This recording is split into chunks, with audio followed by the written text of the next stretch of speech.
మున్సిపాలిటీలో ఎన్నికల ఫలితాల తర్వాత అసలు రాజకీయం మొదలవబోతుండటంతో ఆ పార్టీ అలర్ట్ అయ్యాయి. చైర్మన్, మేయర్ల ఎంపికకు కావాల్సినటువంటి మ్యాజిక్ ఫిగర్ కోసం ప్రతిపక్ష బీఆర్ఎస్ ముందస్తు జాగ్రత్తలు తీసుకుంటుంది. అభ్యర్థులు చేయి జారిపోకుండా ఉండేందుకు ప్రత్యేక వ్యూహంతో క్యాంపు రాజకీయాలు మొదలుపెట్టింది బీఆర్ఎస్. బీఆర్ఎస్ పార్టీ తరపున గెలిచినటువంటి అభ్యర్థులను ఇతర పార్టీల ఆకర్షణకు చిక్కకుండా ఎత్తులు వేస్తున్నారు. ఇక అందుకోసం క్యాంపు రాజకీయాలకు తెరలేపారు. ఇప్పటికే సూర్యాపేట లాంటి మున్సిపాలిటీలో పార్టీ అభ్యర్థులను క్యాంపుకు తరలించారు. మరోవైపు పోలింగ్ తర్వాత వచ్చినటువంటి ఎగ్జిట్ పోల్స్ ప్రకారం పోటాపోటీగా ఉన్న మున్సిపాలిటీలపై ప్రత్యేక దృష్టి పెట్టింది బీఆర్ఎస్ అధిష్టానం. ఇలా పోటాపోటీగా ఉన్న మున్సిపాలిటీల్లో అభ్యర్థుల గెలుపుతో సంబంధం లేకుండా పోటీ చేసిన అందరూ అభ్యర్థులను క్యాంపుకు తరలించాలని ప్లాన్ చేసింది.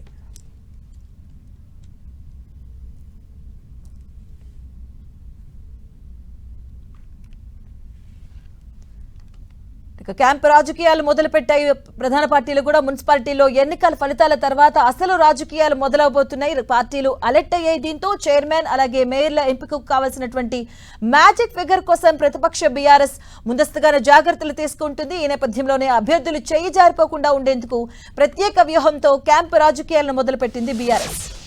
ఇక బీఆర్ఎస్ పార్టీ తరపున గెలిచినటువంటి అభ్యర్థులను ఇతర పార్టీల ఆకర్షణకు చిక్కకుండా ఎత్తులు వేస్తూ ఉన్నారు అధిష్టానం. అందుకోసం క్యాంపు రాజకీయాలకు తెరలేపారు. ఇప్పటికే సూర్యాపేట లాంటి మున్సిపాలిటీలో పార్టీ అభ్యర్థులను క్యాంపుకు తరలించారు. మరోవైపు పోలింగ్ తర్వాత వచ్చినటువంటి ఎగ్జిట్ పోల్స్ ప్రకారం పోటాపోటీగా ఉన్న మున్సిపాలిటీలపై ప్రత్యేక దృష్టి పెట్టింది బీఆర్ఎస్. ఇదే అంశానికి సంబంధించిన పూర్తి అప్డేట్స్ మా కరెస్పాండెంట్ కరుణాకర్ అందిస్తారు. కరుణాకర్, మాధవి, తెలంగాణలో మున్సిపల్ ఎన్నికలకు సంబంధించిన పోలింగ్ ముగిసిన నేపథ్యంలో తదుపరి రాజకీయంపై ఈ క్యాంపు రాజకీయాలకు తెరలు లేపిందని చెప్పవచ్చు. ముఖ్యంగా ప్రధాన ప్రతిపక్షమైన బీఆర్ఎస్ పార్టీ ఎగ్జిట్ పోల్స్ తర్వాత కొంత ఆందోళన వ్యక్తం చేస్తోంది. బోటాబోటీ ఫలితాలే బీఆర్ఎస్ పార్టీకి వచ్చే అవకాశం ఉందని చెప్పి ఎగ్జిట్ పోల్స్ తేల్చి చెప్పిన నేపథ్యంలో వచ్చే మున్సిపాలిటీలను కూడా పూర్తి స్థాయిలో కాపాడుకోవాలని చెప్పి ఇప్పటికే గులాబీ పార్టీ నిర్ణయం తీసుకుంది. ఈ మేరకు బీఆర్ఎస్ వర్కింగ్ ప్రెసిడెంట్ ఈ ఉదయం అందరూ ఇన్ఛార్జీలు క్యాండిడేట్స్తో ప్రత్యేకంగా టెలికాన్ఫరెన్స్ నిర్వహించారు. ఇదైతే రేపు ఫలితాలు వెలువడబోతున్నాయి. ఈ నేపథ్యంలో గెలుపు అభ్యర్థులు ఎవరైతే ఉన్నారో గెలిచిన అభ్యర్థులు చేజారిపోకుండా గట్టిగా నిర్ణయం తీసుకోవాలని చెప్పి ఇప్పటికీ అధికారులు ఆదేశించిన పరిస్థితిని మనం చూస్తున్నాం. కాబట్టి ఎప్పుడైతే ఈ రేపు ఎన్నికల్లో గెలుస్తారో అభ్యర్థులు, కౌన్సిలర్లు కావచ్చు లేకపోతే కార్పొరేటర్లు కావచ్చు, వాళ్ళందరూ మ్యాజిక్ ఫిగర్ దగ్గరగా లేకపోతే వాళ్ళందరూ కూడా చేజారిపోయే అవకాశం ఉందని చెప్పి బీఆర్ఎస్ పార్టీ కొంత ఆందోళన వ్యక్తం చేస్తోంది.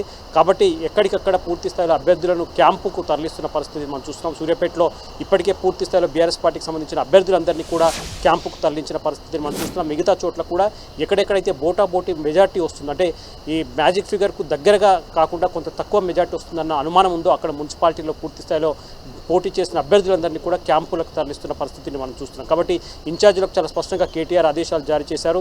ఎవరైతే పోటీ చేస్తారో అభ్యర్థులు వాళ్ళందరూ కూడా పూర్తి స్థాయిలో వాళ్ళందరినీ రక్షించాల్సిన బాధ్యత ఇన్ఛార్జీలు అని చెప్పి చాలా స్పష్టంగా కేటీఆర్ ఆదేశించారు. కాబట్టి 16వ తారీఖు మేయర్లు, చైర్మన్ల ఎంపిక సందర్భంగా ఎవరైతే గెలిచిన అభ్యర్థులు ఉన్నారో వాళ్ళందరూ కూడా అధికార కాంగ్రెస్ కావచ్చు, బీఆర్ఎస్, బీజేపీ కావచ్చు, ఏదైతే మేయర్లు తర్వాత చైర్మన్ల ఎంపికకు సంబంధించి ఆ సమయంలో మ్యాజిక్ ఫిగర్కు దగ్గరగా ఉండే అభ్యర్థులు చేజారిపోకుండా చాలా జాగ్రత్తగా ఉండాలని చెప్పి కేటీఆర్ ఆదేశించారు. కాబట్టి ఆ మేరకు బీఆర్ఎస్ పార్టీ ఇన్ఛార్జీలు కావచ్చు, ముఖ్య నేతలంతా కూడా పోటాపోటీ మెజార్టీ వచ్చే మున్సిపాలిటీలన్నింటిలో కూడా అభ్యర్థులందరినీ క్యాంపులకు తరలిస్తున్న పరిస్థితిని మనం చూస్తున్నాం. Thank you Karunakar.